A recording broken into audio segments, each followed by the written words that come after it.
China reduces army by half, increases size of Navy and Air Force as part of an unprecedented strategic shift. Here's a summary of the article. Beijing, China's military, the world's largest force, has cut the size of its land-based army by about 50% and significantly boosted its Navy and Air Force as part of an unprecedented strategic shift designed to transform the People's Liberation Army into a comprehensive modern force.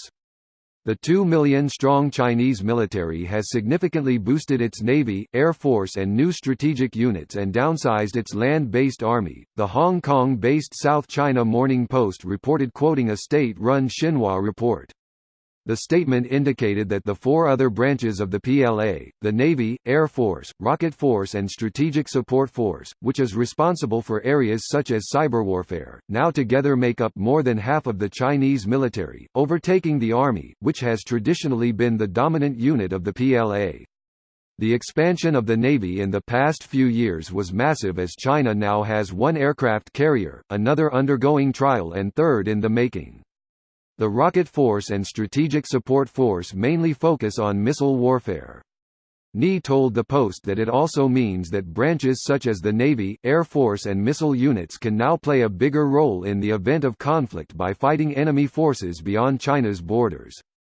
The Chinese military currently has 5 independent branches, including the Army, Navy, Air Force, Rocket Force, the Strategic and Tactical Missile Operator, and Strategic Support Force, which is in charge of cyber, space, and electronic warfare.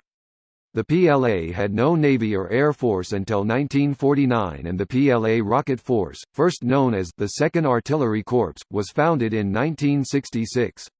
This post received a score of 11,240, with an upvote ratio of 97%. Here are the top comments in response to this article. Not much point having an army if you are geographically restricted, unless they plan on invading Russia.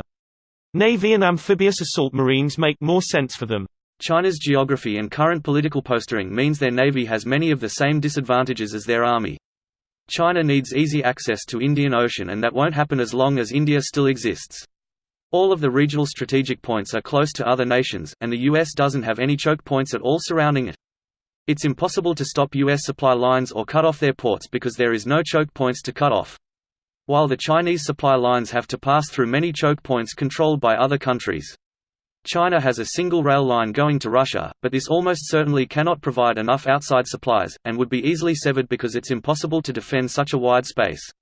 Because of that, this move is probably a defensive maneuver rather than a shift towards trying to break America, since having a navy to simply protect these choke points from being blocked off makes more sense than trying to cut off America, whose coastline is expansive with no areas where it can be penned in.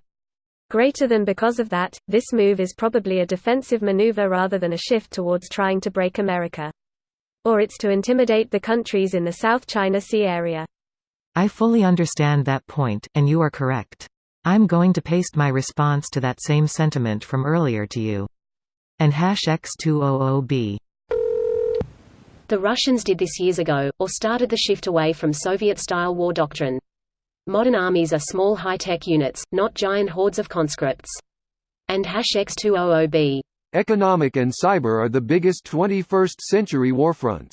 I don't know why we haven't figured that out as a country yet. An economic war with China is one of your president's biggest policies. Greater than an economic war with China is one of your president's biggest policies. Yeah, but trade wars are easy to win, right? Makes sense. Their enemies are going to be coming by sea. Most of their ground army for the past decades were like militia. Also, this brings up technology. These days having a bigger army doesn't really mean crap if a jet just mows the entire unit into a fine paste.